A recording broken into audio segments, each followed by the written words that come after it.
Drapeau vert, éco-école. Le lycée français Molière affirme et renforce ses engagements écologiques. Grâce aux relations partenariales qui se sont liées entre l'association des parents d'élèves et le lycée, mais également aussi grâce au travail de l'équipe éducative et des élèves, le lycée français Molière a mis en place ces dernières années une démarche et une philosophie pédagogique destinée à faire réfléchir sur les liens existants entre l'environnement, la société, l'économie, la culture, et à sensibiliser aussi le public aux problématiques posées. Le lycée est engagé dans cette démarche depuis bien des années. Mais il fallait formaliser tout ce qui se faisait, toutes les riches idées qui existaient ici et là. Il y a 3 ans, un comité de pilotage et de réflexion, composé d'enseignants, d'élèves, de parents, de représentants de la mairie, a été créé et a permis de donner de la valeur à cette démarche. Chaque membre de la communauté éducative a des idées à apporter. C'est pour cela qu'il est important de donner la parole à chacun, et notamment aux élèves, qui ont des ressources insoupçonnées quand il s'agit de donner un avis. Cette démarche nous a permis de réfléchir sur différentes thématiques, comme la biodiversité, le recyclage, la gestion des énergies, le transport, mais bien d'autres. Le plus important était de responsabiliser par rapport à ces thématiques, qui sont centrales dans nos modes de consommation actuels et qui demandent à évoluer. C'est aux élèves que nous devons donner le pouvoir de changer les choses, car ce sont eux les citoyens de demain. Le projet d'établissement laisse une large part au développement des compétences citoyennes des élèves.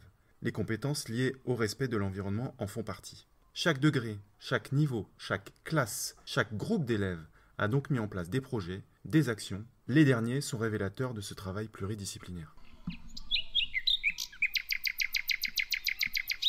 Le jardin potager. Pendant toutes ces années, les activités dans les jardins potagers de l'école se sont multipliées et elles se sont renforcées. Les principaux acteurs de notre jardin potager sont les élèves, bien entendu, de la maternelle, mais aussi de l'élémentaire, qui abordent, au début du printemps, le besoin en terre riche ou en engrais naturels pour former le compost, par exemple. Le jardin des 4 saisons est bien là notre outil permettant de mettre en œuvre la démarche expérimentale à tout point de vue.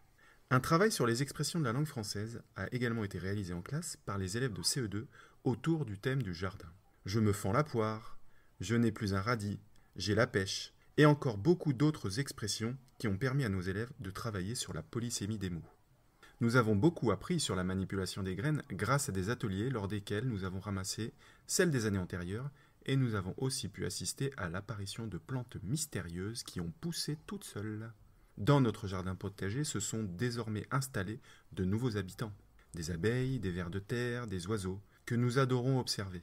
En plus du potager, nous avons aussi beaucoup de plantes dans le jardin des 5 sens, où les plantes aromatiques sont les protagonistes. Dans le reste de la cour, nous pouvons aussi trouver toutes sortes de plantes, un rendez-vous au quotidien avec l'amour et le respect pour la nature, et avec lesquelles nous avons choisi d'embellir les coins et les recoins de notre établissement.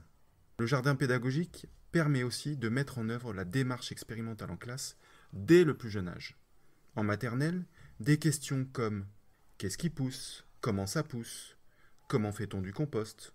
ont guidé l'esprit d'initiative et de déduction des élèves. Cette démarche expérimentale, mise en œuvre au travers de l'outil jardin pédagogique, sera appuyée, guidée, valorisée par notre parrain qui est Guillaume Thiebaud, réalisateur du film documentaire Futur d'espoir, et qui a accepté de nous conseiller dans notre projet de développement de la biodiversité. Gagnant du concours international des Great Plant Hunt, le lycée français Molière a reçu en septembre 2019 un prix dans le cadre du projet international éco-école, The Great Plant Hunt, sur lequel les élèves ont travaillé durant l'année scolaire 2018-2019. Nos élèves ont su mener à bien l'une des 2 meilleures attitudes et bonnes pratiques pour comprendre et respecter la biodiversité de notre environnement. Le prix, remis par l'ADEAC, nous permet de continuer à développer la biodiversité dans notre établissement. Participer à ce projet représente une merveilleuse expérience pour toute la communauté éducative du lycée français Molière. L'ADEAC a particulièrement mentionné l'originalité de la création d'une carte qui représente la biodiversité de notre établissement. Il s'agit d'une carte interactive très complète qui permet, grâce à ses icônes, de voir comment évoluent nos espaces verts et de connaître les espèces qui y poussent grâce à des fiches informatives détaillées.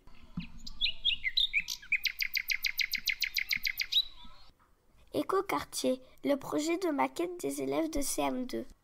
Les nouveaux programmes de géographie se tournent vers notre futur, vers le monde de demain, vers le monde à construire. C'est la géographie prospective. Les élèves de CM2 ont d'abord réfléchi à des scénarios d'avenir possibles en imaginant des écoquartiers respectueux du développement durable.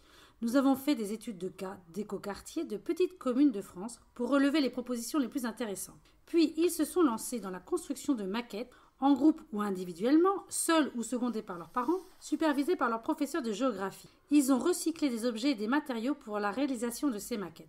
Dans cette vidéo, certains groupes nous présentent leur réalisation et s'entraînent pour le jour de la présentation devant le jury. On va travailler la prononciation, la tenue.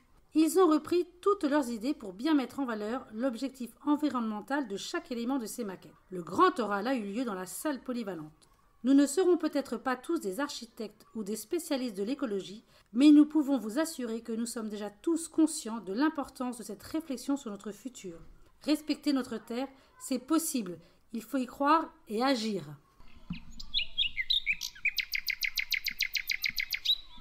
Sortie éco-pédagogique.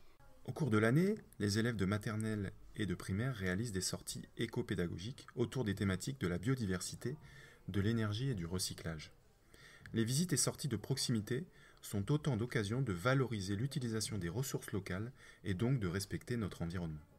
La visite à pied, accompagnée par un guide du Parque de Madrid, a permis de démontrer aux élèves la richesse de la biodiversité qui nous entoure, même si celle-ci n'est pas toujours visible.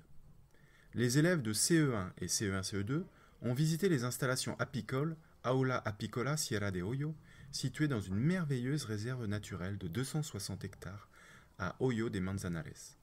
Les élèves de CE2, quant à eux, ont visité Madrid-Rio. Ils ont appris que cette transformation d'une partie de la ville, qui a eu lieu entre 2003 et 2011, a consisté à enfouir une partie de l'autoroute M30 pour améliorer la vie des Madrilènes. Les principaux changements, moins de nuisances sonores, une mise en valeur du fleuve et des monuments de la ville, une intégration de la nature dans un paysage urbain, etc. etc. La faune et la flore sont ainsi davantage respectées.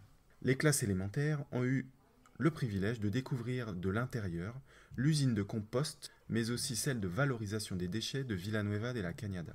Les élèves ont aussi pu apprécier les explications qui leur ont été données quant au fonctionnement d'une station météorologique. C'est d'ailleurs le prochain outil dont va se doter le lycée. Écolo ensemble. 4 collègues sont organisés.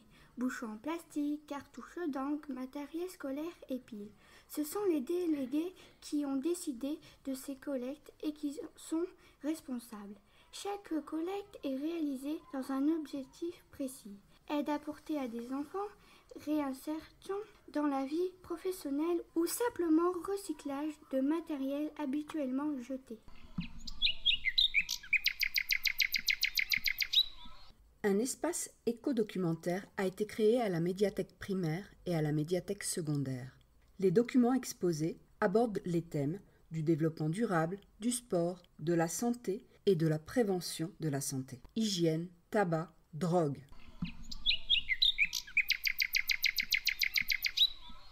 Grâce à tous ces projets, en juin 2019, l'ADEAC, qui nous guide dans cette aventure, nous a octroyé le label Éco-École, valorisant la démarche de développement durable de notre établissement et récompensant ainsi l'engagement de toute l'équipe éducative et des élèves. L'obtention du drapeau vert Éco-École est une belle récompense pour le travail accompli par chacun, mais ce drapeau n'est qu'une étape. Nous devons continuer à améliorer nos gestes du quotidien. Différentes réflexions vont continuer à être menées et d'autres sont en train d'émerger sur le matériel scolaire ou, par exemple, les pique-niques des sorties scolaires. Nous devons encore progresser dans la quantité de déchets produits.